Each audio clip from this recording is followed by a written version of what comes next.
Welcome back to another edition of the Ultimate Car 959 Top 30. A couple of weeks ago, we had somebody in studio who had a lot to say about her, but yeah, well, we'll touch on that. She's in studio. Back in the days, people used to know you as Afro J. Yeah. Huh? Lady Zamar joining me in studio, man. I gotta get to chat to her. She's got brand new stuff that she's really excited about.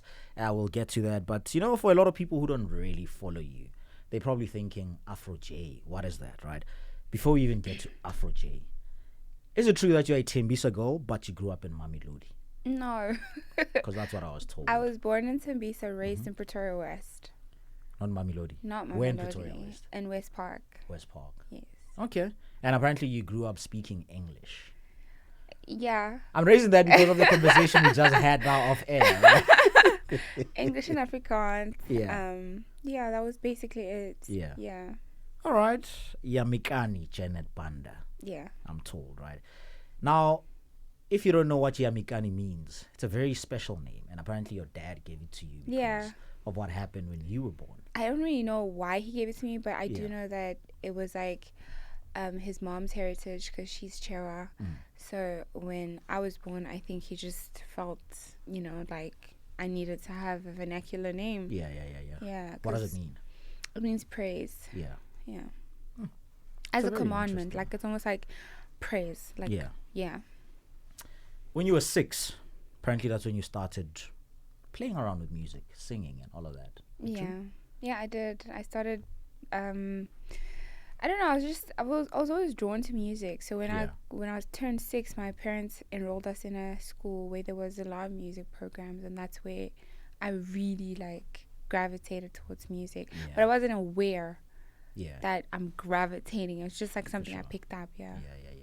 It's funny that your parents actually enrolled you into that school. Did they know there's music and all of that? Yeah, I'm an SDA person. Like I was raised in the Seventh-day Adventist church. Yeah. And it's a church that really likes the whole music thing. So they knew because it was an SDA school. Yeah. Yeah. Okay. Because later on, we found out that you chose to be Lady Zamar to kind of hide from your mom. But Yes. we'll get to that, right? Let's talk about growing up out in Pretoria, man. Before you got to the house scene, before you became Lady Zamar, you were more into the hip-hop type of sound. Chet Square was your thing with ciphers. Tell me about that time. Oh my gosh, where'd you get this information? I was really like drawn to the hip hop culture. Yeah. I grew up listening to Eminem, 50 Cent, you know, their groups. It was like that period of time where you're just like listening to all these R&B / hip hop artists. And it just felt like I understood what they were saying, you know? Yeah. And I just kind of found people that like that stuff as well, you know, and then that's how I ended up at the Church Square Cyphers. Yeah. I was always like that nerdy, cool chick, you know, like I was never really like outrightly a rebellious person, but I was nerdy, but hung out with kids who were like cool, you know, and that's how I ended up there. And I thought I'd be a rapper one day. You can still be a rapper, you know. I don't know about that. And then did you have an afro? Where did the nickname Afro J come from? I like that. I think there was this guy called Pitchback Afro at some point. And it was for me anyway, looking at him, it was like, you're so proud to be, you know, have kinky hair. You're so proud to have this big bush on your head. And it's like, there was a lot of pressure, I think, especially growing up in multiracial schools, where you constantly feel like you want to be a bit more white, you know, like you want to have your hair straightened, you want to have your skin lighter, and it was almost like a way of claiming back my identity, to say I have an afro and I'm claiming it, you know, and my middle name is Janet, so it's like J, because a lot of my people call me J. And you also loved Tracy Chapman, I'm told. When I was like 3. Yeah. I didn't really like follow her music later on, but when I was like really, really young, my dad is really into like multimedia stuff, you know. So he used to make sure that we were always like listening to music, watching videos and everything like that. So I don't know where he got this idea. He took us to like a radio station. Okay. I don't know the radio station. I just have I just had the recording of it. Yeah. And in that thing. Imagine I'm 12 years old and I'm listening to myself say my favorite song is Sorry. Is it You Can Say Baby by Tracy Chapman? And I'm just like, what did I know about that? But apparently it was like my favorite artist. At the time. We're catching up with Lady Zamar. She's got a brand new project, loving it, and she's very excited about it. So we'll get to that in a minute, right? Still trying to build up to that particular moment, right? In your time in Pretoria, you went to study at UNISA at some point. Yeah. And apparently even at UNISA, you were also into poetry and stuff like that. Yeah, I actually enrolled for different courses. I got into an accounting course at some point. I went into civil engineering at some point. Wow. And then I got depressed when I was studying civil engineering because I was like, it's just this thing. It's every single week I'm craving to go hang out with the people who are spitting rhymes and writing, poetry. And because I also was constantly singing at church. Every single Sabbath I was in church singing. I was in group rehearsals 2 or 3 times a week. Okay. So it was like, and I'm a nerd, so I read a lot. So it was like every single time I was studying, I couldn't wait for a break. Yeah. So I could go read something or watch something or rehearse or something like that. Yeah. So it started becoming very evident to me that you kind of love this world more. You love the art more. Yeah. As much as you're a technical person, you actually love art. Yeah. And that's how I ended up in that. I became like one of the core members of the Poetry Society, and we ended up involved in language festivals and all sorts of really cool academic stuff with the Department of Arts, You loved languages and writing so much, you were willing to leave SA for it. Yeah. I'm told you, she almost went to Korea, by the way, to go teach. Yeah. What was that about? What made you feel like, maybe I should go, Well, I mean, South Africa is a beautiful country. It has so many diverse careers and has so much to offer. But I think in terms of arts, sometimes you kind of feel like there's a lack of opportunities, And when I decided to change from engineering and study a degree in arts, my family was not really happy about it, but eventually they kind of came around and they're like, so what are you going to do? And I had to kind of figure out, like, what am I going to do? Yeah. So when I was in my second year, I decided 3rd year's next year, I am going to apply for a job in Korea to teach English. While I'm teaching English, I am going to have to do my honors when I come back. Yeah. I was going to go to Scotland. I had this big plan about how my life was going to become, how my life was going to be this big movie. And eventually I'd win, literary prizes all over the world. Sure. I was just so adamant that I needed to do that way. Yeah. And you ended up using your writing in a different way because that's when you met Junior Taurus through a common friend. It was more of an acquaintance on my side. Yeah. It was somebody I'd seen and kind of spoken to a couple of times. Yeah. And they randomly approached me I think it was a Wednesday, Friday, or somewhere there. And they're like, hey, I've got a friend. He's a producer. I'm like, oh, that's nice. And it's like, won't you come over? I'm like, I don't have anything to do, so sure, I'll come over. So that's exactly what happened. I was very upset, I won't lie. Like the first time a song came out, I was upset because I was like, why are you putting out this stuff? Because to me it was like, I'm just recording for fun. It was my own way of writing the music so that I can put it onto, whatever platform, whether it was performing it or recording it, and just let it live there. It was a private thing. So the first time I heard a song of mine, I was like pissed. Yeah. And I was just like, I'm gonna leave. I could want nothing to do with this music thing. I don't know what you guys. And my mom is very strict, so I was like, I can't do this. Yeah. That's interesting because Junior Taurus was here a couple of weeks ago as well, and he actually spoke about that you guys recorded for like 4 or 5 years without releasing anything, and then eventually we did release, but on like data file host and places like that, like SoundCloud. You can't call it real releasing for now sure. That it's releasing. But back then it was like you're kind of like testing all the time Yeah. to like, how's this sound? Yeah. Okay. And then Mamelodi happened, and I'm told it's a song you didn't even want to record. I didn't like that song. It took me. Why?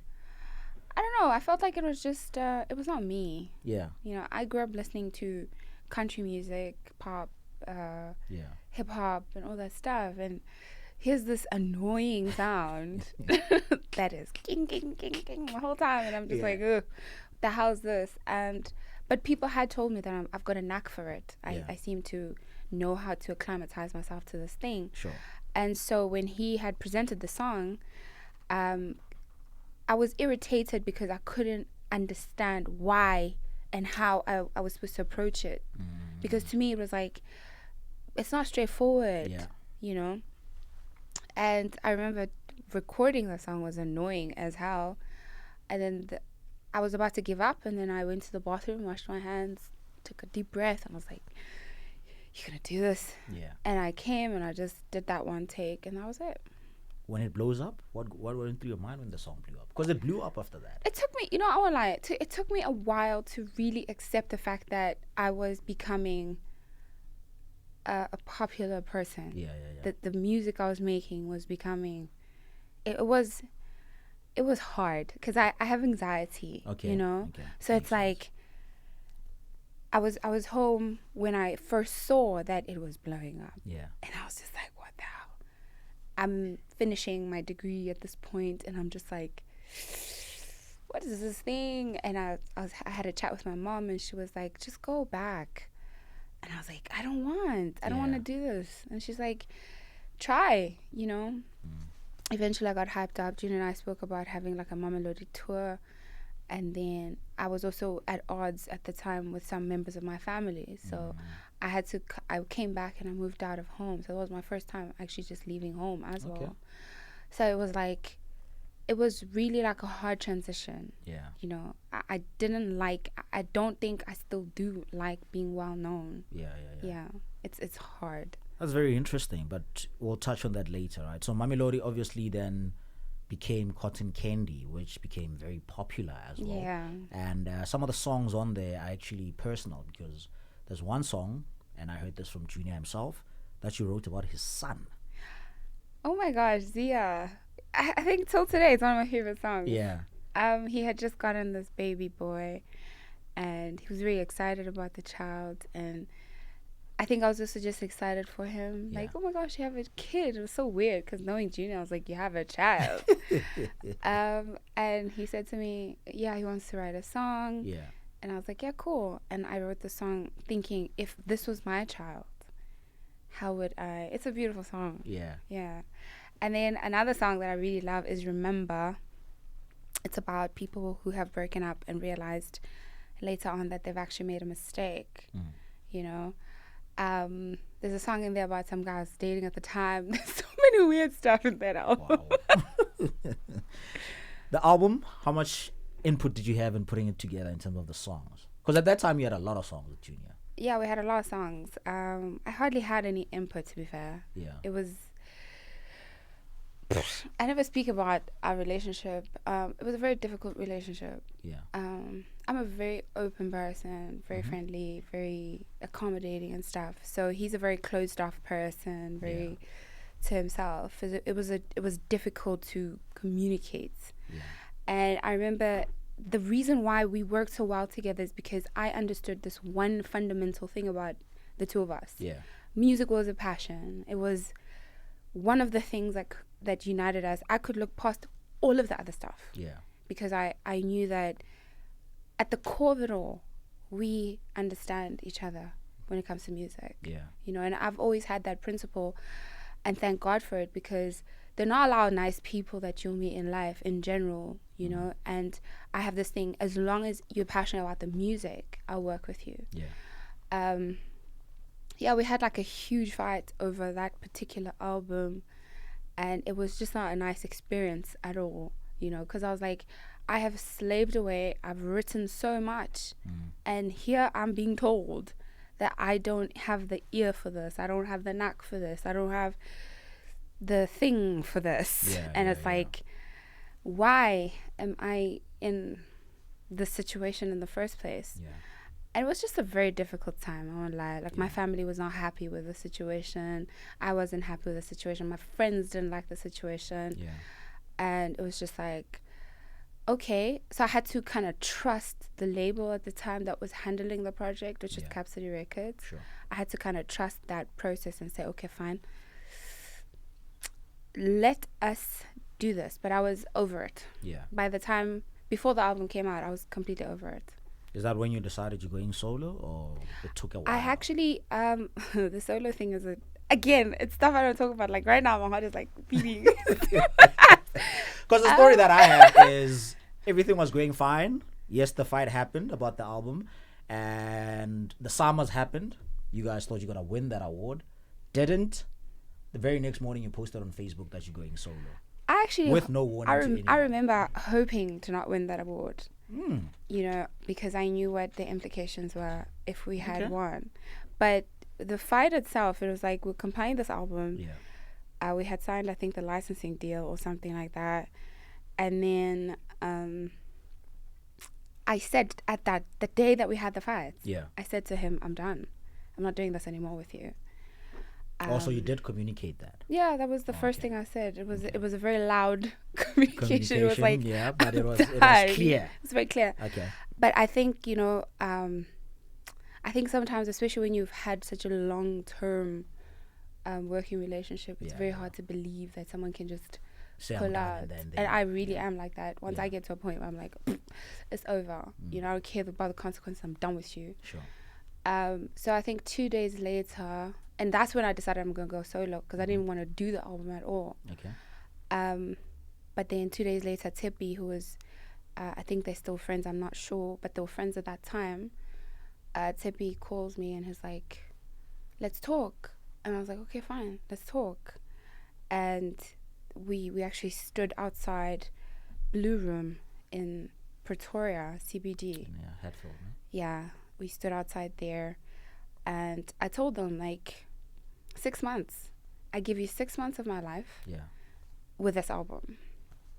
If 6 months from now, our relationship is still crappy and we don't have a good understanding on equal contribution, because it's our album, it's our work, it's 4 years of my life too. Yeah. You know? Yeah. It's not fair. So I said to them, six months. And I will decide in 6 months if I want to continue with this. Yeah.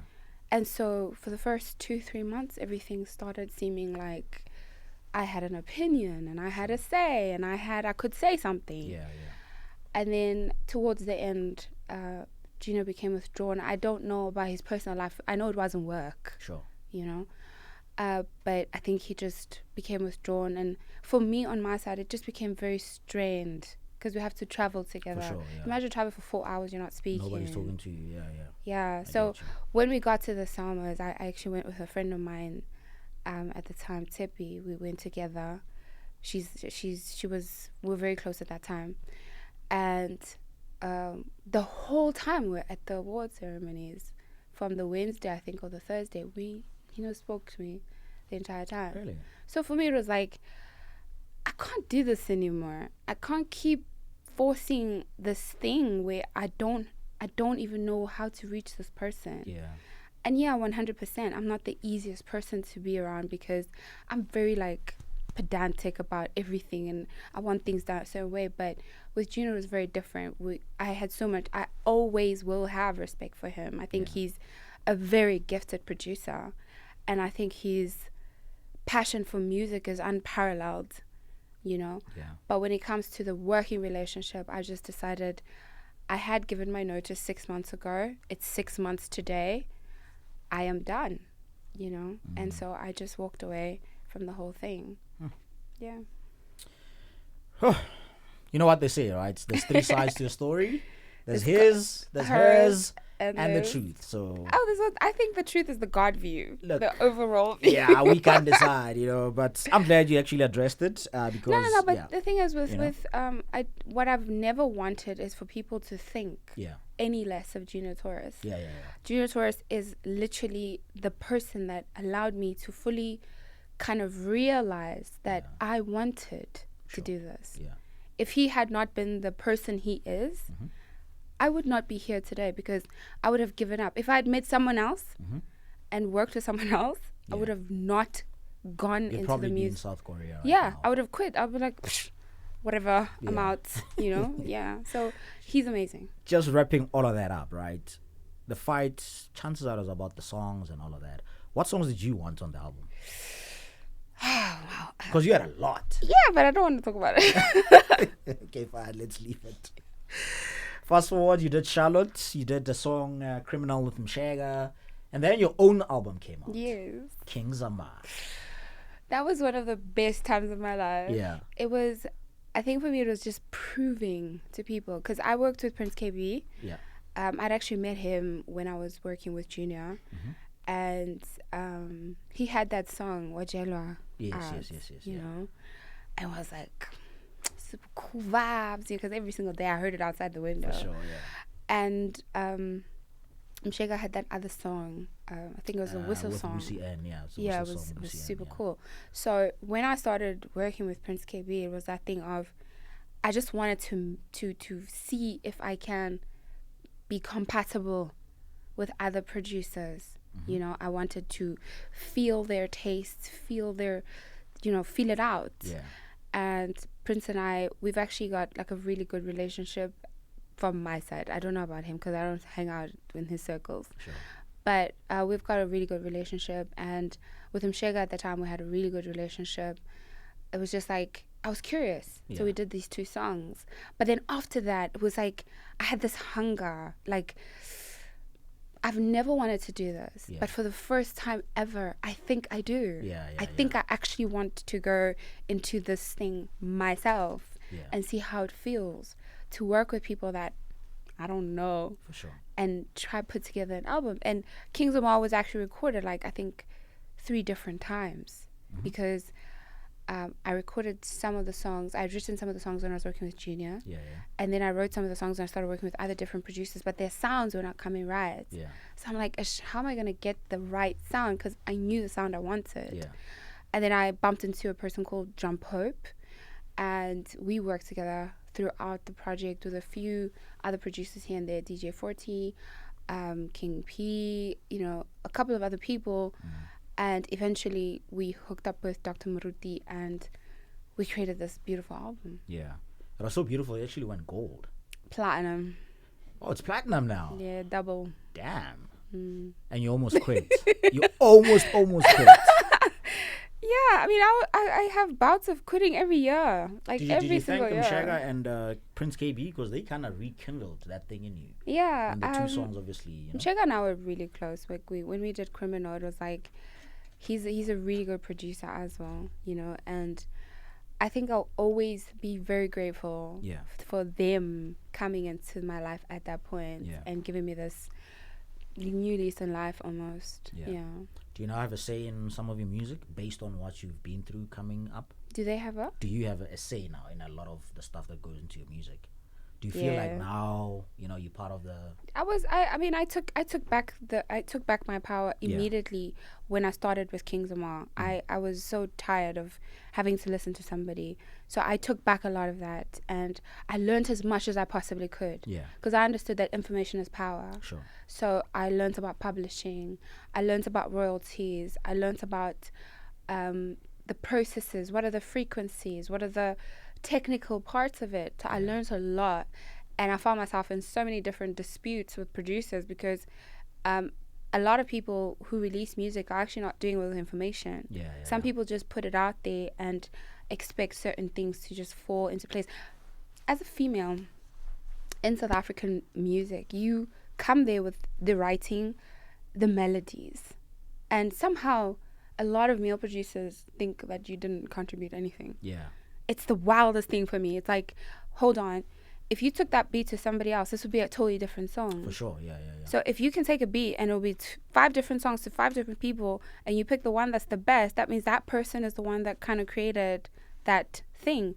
It's an effort that you both, contributed to. And I think realizing that early on that a lot of people will undermine you is what made me even stop having like features and stuff. It's like, I don't want to have to keep fighting with people about my credibility. I studied how to write. Yeah. You can't tell me that I can't. I've lived my entire life making music, singing in church, singing at school, singing in competitions. Now you're going to tell me that somehow you made me. So I decided just to go on my own. Monarch? That was a disaster. Can I just be honest? I didn't even know the album was out. When I saw that, I'm like, what the hell is Monarch? And then I went into it, I'm like, oh, okay. What happened? Oh, Monarch. My goodness. I was like, oh, this as well. Oh, okay. Because I thought you took a break after King Zamar. No. But Monarch was there, man. Yeah. Wow. I think the craziest thing about Monarch is that mentally I was not present. Yeah. You know, so I was literally operating outside of the spectrum of music that was current at the time. Sure. So I'm busy out here creating music that I imagine has to be, you know, this certain way. And if you look at the album, it's extraordinarily written. Yeah. Production is on another level, but it does not translate, you know? Yeah. And there were certain songs in there that did translate, but there was a lot of pressure. There was a lot of opinions. There was so many people trying to tell me what to do again. Yeah, yeah. Trying to have a say in what I had to put out into the world. And I was just like, this is getting annoying. Yeah. To a point that, you know, you're sitting there and you're like, I've got so many songs I need to choose, and you're just like, screw it. I'm going to put everything. Yeah, just... like, all 20 songs, here, have it. You know? And it was like... I think after releasing that album, especially during that time, there was a huge transition at the label. And a lot of the people that actually were part of the people that were there from the beginning left the company. Yeah. And now I was left with these brand new people who had no idea how I work, didn't know how to advise me, didn't know how to speak, you know. I didn't know how to communicate with them. Sure. I felt so defensive, like... all the time, and it was like, yay, what are we gonna do now? And so we had that album come out, and even though it is an amazing album, and I think it was necessary for me to put it out, but it is definitely an album that made me realize that you need to stop, bruh. You need to go back to the drawing board, and you need to actually just be honest with yourself. Do you still want to do this? And immediately after releasing Monarch, I wanted to quit again. Because I know you took a break after that. Yeah, I took a 3-year break. Yeah. It was a horrible time. So much happened. You're somebody who has anxiety, so I can imagine when stuff like that also don't work out. Yeah, and I've been going to therapy since I was like in high school. Yeah. And having now the pressures of the industry, the pressures of being this person that people are like, oh, she's the number one, what's sending artist? Yeah. And you're just like, what am I going to do? And I was just like, I should have never gone into this. This thing has caused me nothing but grief. Having met so many characters that I would have never met if I never got into music. And having so many parts of my life sort of disjointed and publicized. Oh, the publicity. Just created this vortex in me that made me feel like it's not worth it anymore. Are you getting used to the idea of being famous? No. As you talk about publicity, I'm like, has it gotten any better? Because it's gotten easier. Yeah, because you don't have a private life. Whoever you date, we need to know about it. I've gotten really good at hiding. Oh, is it? Yeah. Okay. I'm like level CIA vibes. Yeah. Like hide the truth. Yeah. You know, but I've gotten better at dealing with it. Okay. I've started understanding it from a very external point of view. And I started understanding that I have chosen this, and this is my reality. I can manage it as best as I can, but at the end of the day, I have to accept that the people that follow me are going to want certain parts of me, and that is my responsibility to them. Okay. So I'm still getting a hang of how to share parts of me. Okay. Because the natural me, the me that my friends know, has a zero filter. Like, absolutely nothing. For sure, All right. I have to say, big up to your partner who you're keeping private with. If it was me, I would have tweeted a long time ago, keeping it private with @Lady Zamar. Oh, wow. You know? I'm still keeping it private, What's though. the point? Catching up with Lady Zamar, man. She's got a brand new song out. It's called Find Me Now. You dropped it in April of this year, right? Yes. 3-year break. What convinces you to get back into it? I missed it. I missed performing. I missed making music. Yeah. It's been a long time. And I'm looking at the music scene at this point and I'm like, wow, it's all changed. Mm-hmm. Amapiano is taking the forefront of music. Kasi culture is luxurious.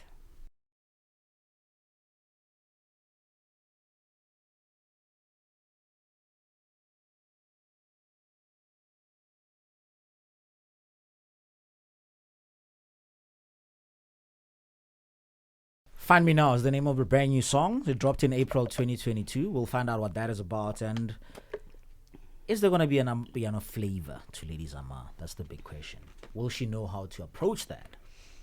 You know, wow, guys. It's also a bit technical, yeah. You know. Feeling better? I am. Yeah. So, is there going to be an Amapiano flavor to my music? Mm-hmm. I grew up in the burbs, 100%, but my heart has always been in the streets. And it took me a while to adjust to the idea of doing Amapiano, because at first it felt like selling out. It felt like, what am I doing? Because I think artists all over the world, I think we have this thing where you come out as a certain person and the public decides this is who you are. Mm-hmm. You can never change. You can never try something new. I remember when Drake started singing in his music, people were so upset. How dare he sing? For sure. Who is he? He's no longer a rapper. Yeah.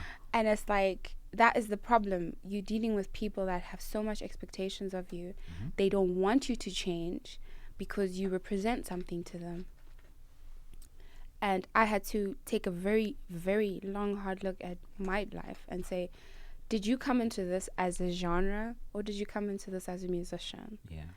And my label had tried to suggest many times that maybe you must go back to the urban scene. And I'm like, what the hell does that even mean? And then now I realize that it's who we are as South Africans.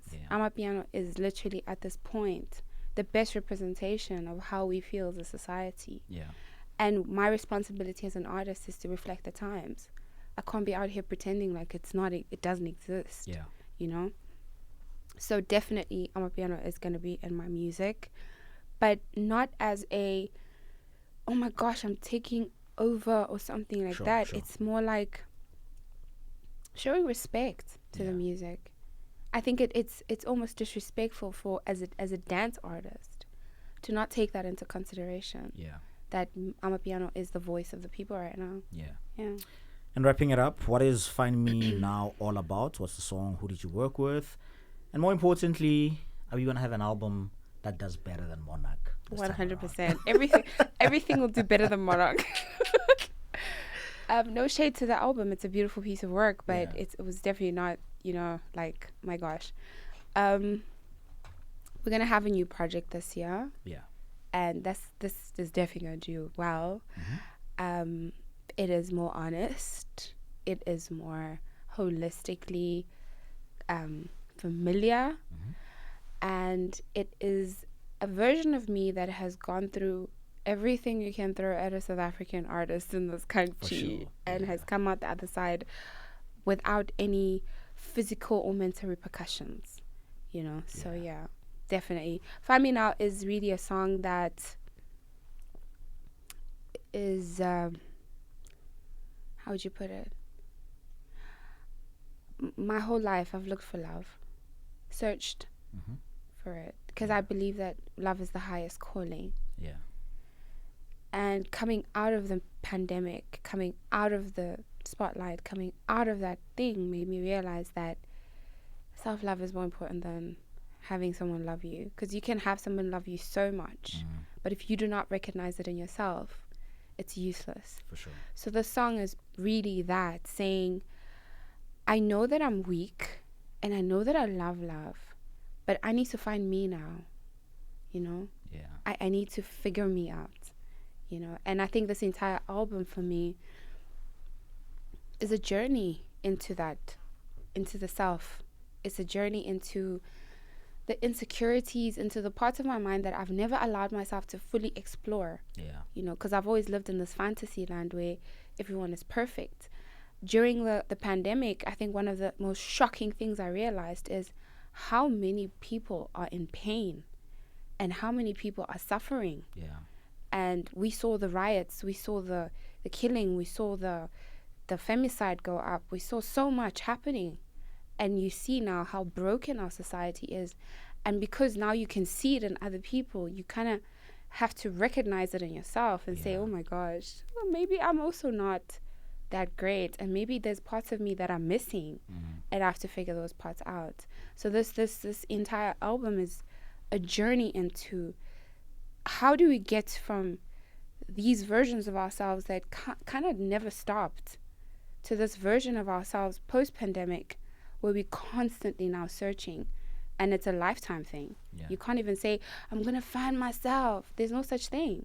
You never find yourself because you are constantly changing, you're constantly evolving. So you find that version of yourself that you are right now, and then as you change again, as you grow older, you meet new people, you have to keep finding out if you are still that person and figure out what you like now and what you don't like. Yeah. Brilliant. Lady Zamar, all the best. Looking forward to the full project, and we'll definitely play all of it and make sure. How are you feeling? I'm feeling great. I'm really great. Eh? Okay. Yeah. You're usually the first person to ask me that. You know, I've had so many guests here. They really don't care how I'm feeling. Guys. No, I'm kidding, man. I'm joking. Yeah. No, I'm good, man. Yeah. And I hope you do find love as much as you're going to love yourself, right? Yeah, no, we will. We're getting there every day. Thank you for joining us, though. Thank you for having me. All the best.